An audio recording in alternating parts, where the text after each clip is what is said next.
Hello everyone, my name is William Amzalag and I want to welcome you to our 9th episode of Jeunesse Longevity TV. Jeunesse, we are redefining youth.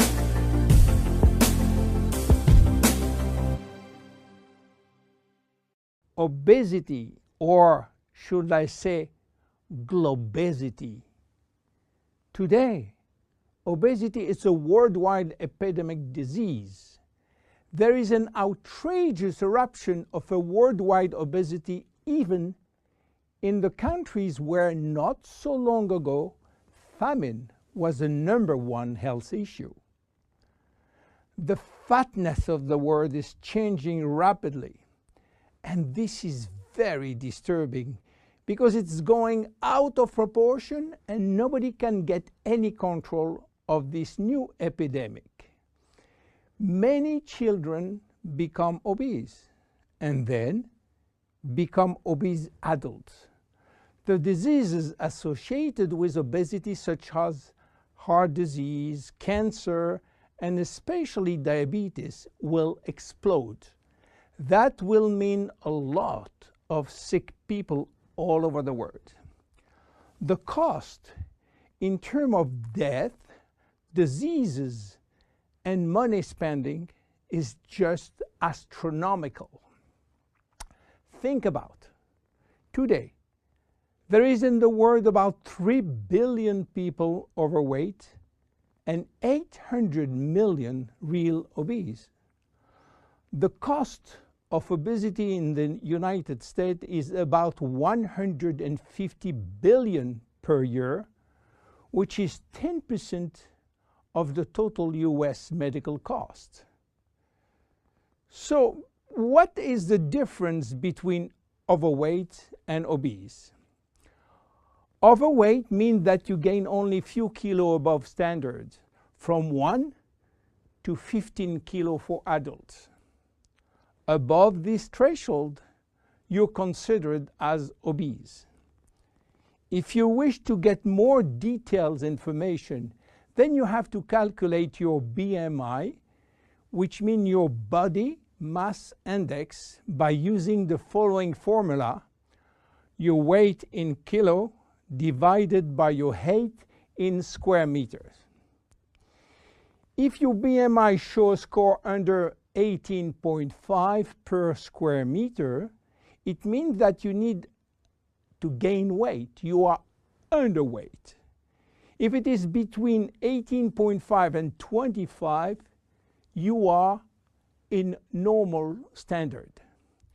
Between 25 and 30, you are overweight, and above 30, you are qualified for obesity. Note that BMI is a standard tool which do not apply in extremes like very tall people or very small people, and also should be adapted to children. Why people become obese? It is very simple in theory, but become more complicated when we reach fat metabolism. We are gaining weight or fat when we eat more than we spend in terms of calorie, or when we spend less than we eat in terms of calorie. So how do we get energy? The body will get energy only from the food, knowing that 1 gram of carbohydrate will release 4 calories, same for proteins, but 1 gram of fat will release 9 calories. So all depend on how much you eat and what kind of food you eat. If the food is rich in fat or in protein or in sugars. Now, how do we spend energy? There are 3 ways to spend energy. The first one is what we call basal metabolism, which is the necessary energy required to get our body working and all our million of chemical reaction working and working properly. This requires approximately 1 calorie per kilo and per hour. So if you weigh 60 kilo, you will spend in 24 hours 60 multiplied by 24 equal 1,440 calories per day. And this is good news because you have no control on that. The second spending is the necessary energy to fight against heat or cold. And these depend on the environment and the way that you are protected against heat or cold. It is called thermogenesis. And again, you have little control on that. The third one is the energy required to move your body, and that is entirely up to you. This is to say that physical activity is the only controllable way to spend energy. We will see later that this very simple way of gaining or losing weight is influenced by many other factors, and especially the control of fat metabolism by a sophisticated group of hormones. So why such epidemic? To understand, we have to go back 20,000 years ago. As surprising that it can be, our genes have not changed for the last 20,000 years. At this time, life for humans was quite difficult. In fact, life was based on food availability, and food was really available only during spring and summer. The rest of the time, no food, almost famine. Our genes has to adapt and to work in accordance with this alternance of abundance and famine, and they create a kind of energy storage. The fat cell was born. This cell has the capacity to storage all kind of energy derived from fat, from carbohydrates, and even proteins. It can increase 50-fold its size and retain energy in the form of triglycerides. Because of uncertainty of food availability, our genes were oriented toward the saving mode, which means that every time we eat, all the energy coming from the food was oriented in the storage facility. What happened 20,000 years later? Our genes are still oriented towards saving mode, but there is no more famine. On the contrary, the new society offers an extreme abundance of food rich in calories, and that all over the year. And guess what happened? Everything is going first in storage.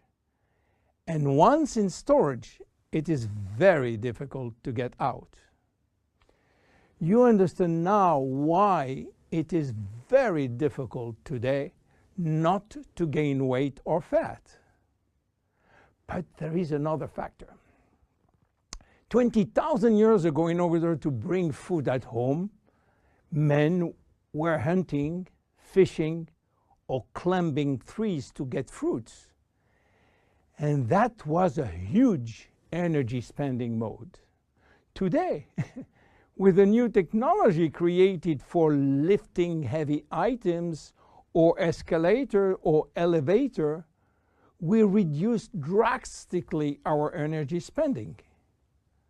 You understand now why it is so easy to gain weight or fat. What are the consequences of obesity in terms of health and longevity? To make a long story short, it is a disaster. Being and staying obese will lead to a long list of chronic diseases, including cardiovascular disease, diabetes, cancer, metabolic syndrome, and consequently a drastic shortening of life. That will not account for the uncomfortable physical, emotional, and mental consequences of being heavy for ourselves and for our relationship. In terms of aging, obesity is shortening telomeres, increasing DNA damage, and reducing stem cell pool. So what to do for reducing obesity? Obviously, it is quite difficult considering the worldwide effort of the medical community with so small results. Health authorities are repeatedly organizing campaigns to inform people about the consequences of eating too much sugar or fat or the lack of exercise.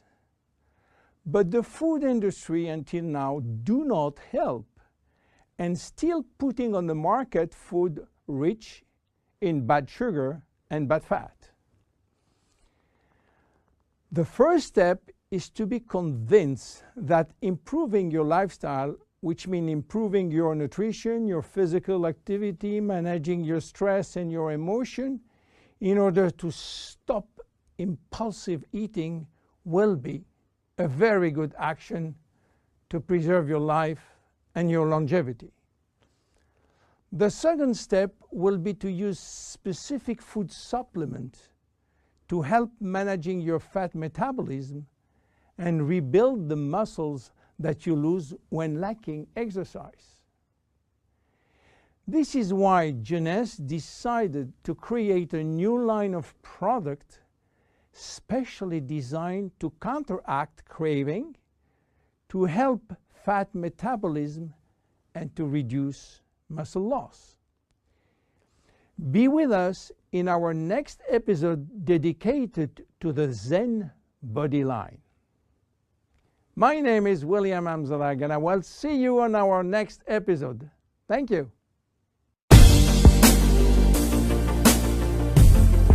Jeunesse. We are redefining youth.